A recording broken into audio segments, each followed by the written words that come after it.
En 2008, la Chine accueille les Jeux Olympiques d'été pour la première fois de son histoire. D'un point de vue sportif, c'est une réussite. La Chine termine en tête du classement avec 48 médailles d'or. Pourtant, à l'époque, les médias nord-américains affichent un autre pays en haut du classement, les États-Unis. Concrètement, alors qu'il y a un consensus des médias dans le monde pour classer les pays en fonction du nombre de médailles d'or, les médias américains utilisent le nombre total de médailles. Pour le cas des JO de 2008, ça leur convient bien, ils repassent devant la Chine. Ne reconnaissant pas une défaite, les médias américains auraient discrètement changé les règles du classement. Pour les Jeux de Paris, certains médias français ont utilisé le total de médailles, montrant la France à la première place après 3 jours de jeu. On voit également émerger plusieurs articles sur d'autres méthodes de classement, et même Thomas Pesquet a proposé son système, attribuant une médaille par joueur des sports collectifs. Dans toute cette confusion, quel est le réel classement? Qui le détermine? Y a-t-il vraiment un vainqueur aux Jeux Olympiques? Dans cette vidéo, on va voir concrètement ce que dit le CIO sur le tableau des médailles, et on va regarder ensemble quelques classements alternatifs que j'ai réalisés. Avant ça, plongeons rapidement dans l'histoire des Jeux Olympiques pour voir que le classement a toujours posé question. Le président de la République avait évoqué un objectif de 80 médailles. C'est quasiment ce qu'avait fait la Chine. Pronostic? Non, il faut qu'on soit dans le top 5. Notre objectif du top 5 olympique étant plus que jamais atteignable, d'après certaines projections. Un peu d'optimisme, enfin. Vous avez moins de médailles. Un peu plus qu'il en faut, c'est presque 2 fois plus. Good luck, and go Team USA. Si on organise les Jeux, il faut les réussir. Je rappelle que la modélisation des anglo-saxons nous met 3e en top des nations les plus médaillées. Cet attachement des politiques pour les Jeux Olympiques et pour le résultat du pays au classement général s'explique par une progressive montée en puissance de l'événement dans la culture populaire. Sans revenir en détail sur la longue et complexe histoire des Jeux Olympiques, il faut que l'on remonte un peu dans le temps pour comprendre l'ambiguïté du classement actuel. En 1896, les JO renaissent à Athènes, mais l'événement n'était pas aussi bien structuré qu'actuellement. Il n'a pas toujours eu cette aura, cette image de marque. Les premiers JO faisaient beaucoup moins de bruit, ils étaient plutôt dans un rôle secondaire associé aux expositions universelles.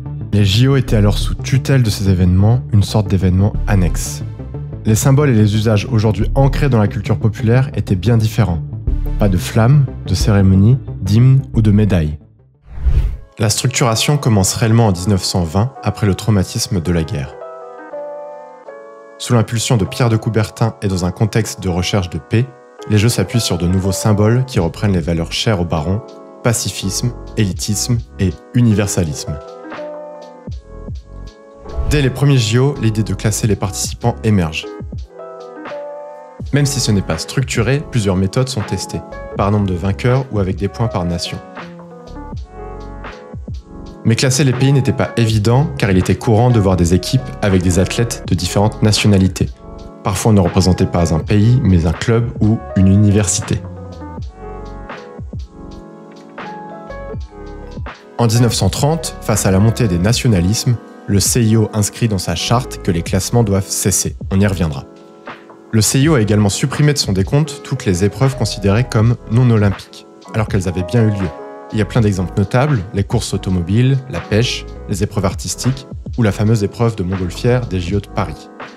Le CIO ne souhaite pas que l'on fasse de classement et modifie même rétrospectivement les médaillés. On avance un peu dans le temps. Après 2 Olympiades annulées pendant la guerre, les JO reprennent avec les codes progressivement mis en place dans les années 20 et 30 et les installent sur le temps long. C'est la fin du salut olympique, ça se comprend, symbole important avant-guerre, mais plus vraiment acceptable. Curieusement, la délégation française fera le choix de l'utiliser en 1948. La mondialisation fera tout de même apparaître un nouveau symbole, la mascotte. On dit merci au JO de Grenoble de 1968 pour ce bel héritage. Mais c'est bien la guerre froide et la course aux médailles entre les USA et l'URSS qui a remis le classement au centre des débats. Les JO leur permettent de s'affronter sans s'entretuer. Entre 1948 et 1992, les 2 nations remportent 35% des médailles d'or. Les nations deviennent plus importantes que la somme des individus, et le classement est alors plus scruté que jamais, malgré l'interdiction du CIO qui, à ma connaissance, reste silencieux pendant la guerre froide sur l'utilisation du classement à des fins politiques. Aujourd'hui, le tableau des médailles donne toujours une température de la géopolitique mondiale, avec l'émergence de la Chine venant régulièrement concurrencer les États-Unis. Enfin, le classement du pays hôte est également particulièrement scruté. On l'a vu encore avec les déclarations d'Emmanuel Macron juste avant les JO. D'autant plus qu'on attend du pays organisateur qu'il surperforme. La quasi-totalité des pays qui ont accueilli les JO en ont profité pour réaliser leur record de médailles. Les athlètes sont devant leur public et connaissent généralement les infrastructures. Les budgets des fédérations sont augmentés pour s'assurer de résultats. Le pays hôte voit aussi sa délégation s'agrandir, augmentant ses chances de gagner des médailles. Enfin, le comité qui accueille sélectionne 4 ou 5 disciplines dans lesquelles il a potentiellement plus de chances de gagner. Bien, le tableau des médailles fait partie des choses que l'on retient d'une Olympiade. Les nations rivales y trouvent un terrain d'affrontement, le pays organisateur un moyen de montrer à sa population que les milliards investis peuvent avoir des retombées bénéfiques. Voyons maintenant ce qu'en pense le CIO.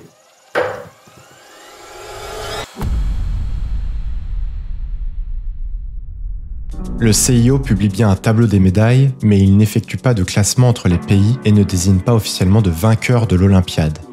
Le classement, c'est au final les médias, les politiques et la population qui le construit et se l'approprie. Ce ne sont pas des pays qui participent aux Jeux Olympiques, mais des comités nationaux olympiques reconnus par le CIO. Sans entrer dans le détail, il y a 206 comités olympiques, alors que l'ONU ne reconnaît que 193 États. Il y a 2 cas. Des territoires où la situation géopolitique est complexe, où le CIO reconnaît l'existence d'un comité, et 9 territoires insulaires qui participent indépendamment de leur pays d'attache. Désormais, il faut être reconnu par l'ONU, donc le seul État existant qui ne participe pas au JO, mais qui pourrait, est le Vatican. Pour aller plus loin dans ce que dit le CIO sur le classement, il faut se référer à la Charte olympique.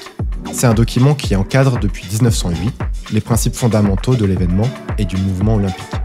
Il énonce ce qu'on a le droit de faire et surtout pas le droit de faire avec les symboles des JO. Globalement, ça dit « Merci de demander l'approbation du CIO pour créer une mascotte, définir le parcours de la flamme, changer la couleur d'un poteau, agrandir votre piscine, faire une demande de procuration. » Bref, le CIO veut garder le contrôle. Jusqu'en 2021, concernant le tableau des médailles, il était écrit dans cette charte: le CIO et le COJO n'établiront aucun classement global par pays. Un tableau d'honneur portant les noms des médaillés de chaque épreuve sera établi par le COJO et les noms des médaillés seront mis en évidence de façon permanente dans le stade principal. Dans un document interne publié en 2021, le CIO indique modifier sa charte pour s'aligner avec les pratiques courantes. On peut désormais lire: les résultats des compétitions peuvent être présentés sous des formes établies par le CIO et, avec l'autorisation du CIO, par le COJO dans un but d'information. Au moment où j'écris cette vidéo, le CIO a mis en place un tableau des médailles sur son site en classant les comités par médaille d'or, actant potentiellement la fin de sa politique d'interdiction. Ça a l'air de rien comme ça, mais c'est l'essence même des JO qui est en question ici. Coubertin voyait les JO comme une compétition d'individus masculins adultes. Cette notion de mise en avant de l'athlète par-dessus son pays d'origine se lit d'ailleurs toujours dans la charte actuelle. Les Jeux Olympiques sont des compétitions entre athlètes, en épreuve individuelle ou par équipe, et non entre pays. C'est toute l'ambiguïté du CIO qui souhaite mettre en avant des athlètes et non des pays, tout en laissant une place majeure aux symboles nationaux et en développant les compétitions par équipe et donc par pays. Alors que durant la guerre froide, le CIO a envisagé de supprimer les hymnes et les drapeaux pendant les cérémonies de médailles pour recentrer l'attention sur les athlètes, aujourd'hui, la publication d'un tableau des médailles classe de fait les comités et donc les nations. La méthode utilisée présente bien des défauts, on va voir ça tout de suite. Commençons par calculer la somme des médailles d'or obtenues par les comités aux 4 JO d'été précédant ceux de Paris. Les USA arrivent légèrement devant la Chine, la France à la 9e place. Forcément, cette méthode de calcul pose question. Comment une médaille d'or peut peser autant que 12, voire 1000 médailles d'argent? On peut alors regarder le nombre total de médailles, le système utilisé par les médias américains. Sur cette même période, les États-Unis restent devant la Chine avec 450 médailles. Il y a très peu de changements, la France gagne une place, la Corée du Sud perd 2 places car elle avait principalement gagné des médailles d'or. Évidemment, ce classement pose d'autres problèmes. Gagner une médaille de bronze équivaut à gagner une médaille d'or. Ça ne met pas du tout en valeur les vainqueurs des différentes épreuves. On peut alors combiner ces deux premières méthodes en attribuant des points en fonction de la médaille obtenue. On donne 3 points à l'or, 2 à l'argent et 1 au bronze. Le classement obtenu reste quasiment inchangé, les États-Unis restent devant, la France garde cette 8e place. Mais en France, on est connu pour finir souvent 4e. C'est peut-être une impression qu'on a en passant trop de temps sur le Twitter de la FFL. On peut aller plus loin et donner des points aux 10 premières places et voir si ça va nous faire remonter. Visiblement, toujours pas, les États-Unis restent toujours premiers, la France gagne 2 places avec ce classement-là. On voit que étalé sur 4 JO, ça a un impact mineur. Les USA restent archi-dominants, puis la Chine, le Royaume-Uni, etc. Pas de surprise. Surtout, on voit que le top 10 reste inchangé. Il faut peut-être revoir les méthodes de classement pour donner une chance aux autres pays. À quel moment on va parler de la France comme étant le meilleur pays de sport co? Vous le savez sûrement, j'espère, mais au JO de Tokyo, on avait un peu régné sur les sports collectifs. 3 médailles d'or, 2 en argent, 1 en bronze.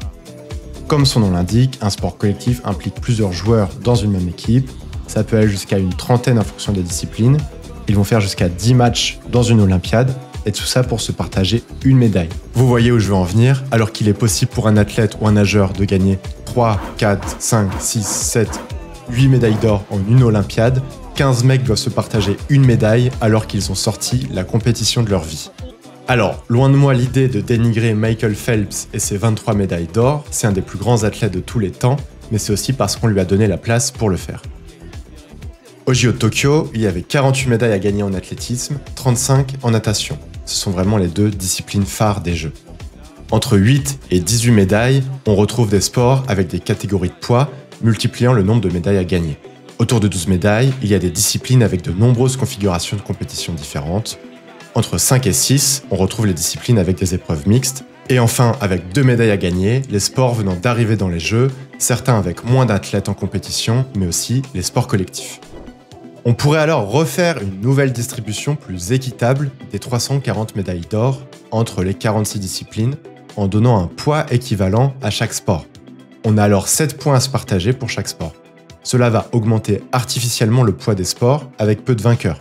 Pour les disciplines où seules 2 médailles d'or sont gagnables, chaque médaille vaudrait donc 3,5 points. Gagner l'or au handball ou au volley vaudrait donc 3,5 fois plus qu'auparavant. Pas mal. Mais à l'inverse, en athlétisme, les 7 points sont à se répartir entre 48 vainqueurs, ce qui fait 0,15 points par médaille d'or. Aïe. On refait le classement avec cette nouvelle méthode et là, bon, les USA restent très haut devant. Ils sont bons partout, sport individuel, sport collectif, rien à faire. Quelques surprises, l'Australie, qui repose beaucoup sur la natation, perd 4 places. La France en gagne 2 grâce à ses forces en sport collectif. Ce top 10 correspond à peu de choses près aux 10 plus grandes puissances mondiales. Forcément, un pays plus peuplé dispose de plus d'athlètes pour créer sa délégation, et sa richesse permet de les former. Regardons maintenant un dernier classement permettant de corriger ces biais. En reprenant nos résultats pour les 4 derniers JO d'été, et en divisant par le nombre d'habitants et par le PIB du pays, on obtient enfin des résultats bien différents. Je m'explique. Sur cet axe, on lit les pays qui surperforment par rapport à leur population. C'est le nombre total de médailles pour 100 000 habitants. Sur celui-ci, les pays qui surperforment par rapport à leur richesse. C'est le nombre de médailles par rapport au PIB. Tout de suite, quelques pays qui sautent aux yeux. Saint-Marin, qui a eu 3 médailles alors que le pays n'a que 33 000 habitants. On voit aussi 3 comités insulaires avec moins de 500 000 habitants, Grenade, les Bahamas, les Bermudes, avec presque exclusivement des médailles gagnées en athlétisme. Ce sont des comités avec peu d'habitants et une économie relativement faible, donc gagner une médaille fait très rapidement augmenter les ratios.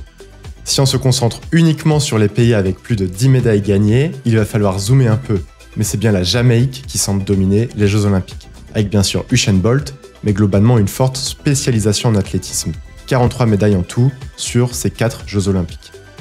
On peut aussi noter la présence de la Norvège ou de la Nouvelle-Zélande qui surperforme par rapport à son nombre d'habitants grâce à sa spécialisation en aviron. La Géorgie et Cuba surperforment également grâce à leurs nombreuses médailles en lutte et en judo. Pour trouver les États-Unis, la Chine, la France, il va falloir zoomer une nouvelle fois. En nombre de médailles par habitant, ces pays sont désormais 26e, 36e et 53e.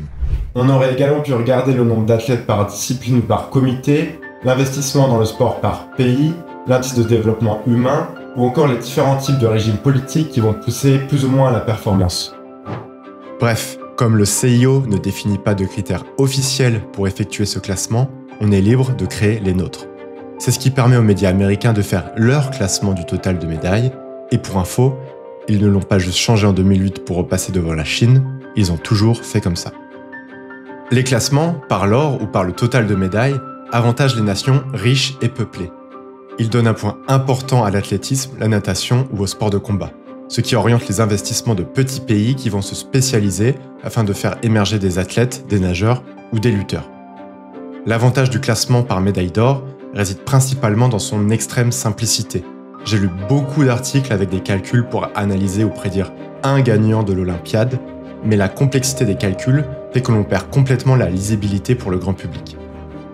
Finalement, à vouloir absolument trouver une méthode de classement qui pourrait être plus équitable pour certains sports ou pour les plus petites nations, on va une nouvelle fois légitimer des comparaisons entre pays, faire le jeu des politiques. Le CIO, actuellement, entretient le flou. Il n'autorise pas les comparaisons entre pays, mais publie bien un tableau des médailles. Alors, est-ce qu'il faut arrêter de concourir pour un pays, s'inspirer d'autres compétitions par club, franchise ou sponsor pour rendre de nouveau les performances des athlètes plus importantes que les résultats d'une nation? Faut-il juste adapter les JO actuels en interdisant tout signe d'appartenance à un pays, en retirant l'émotion vécue par les athlètes pendant les hymnes? C'est peut-être trop radical comme solution, je vous laisse en débattre dans les commentaires. Merci à ceux qui ont atteint ce moment de la vidéo. Likez et abonnez-vous. Je suis aussi vraiment curieux d'avoir vos retours sur cette première vidéo. À très bientôt.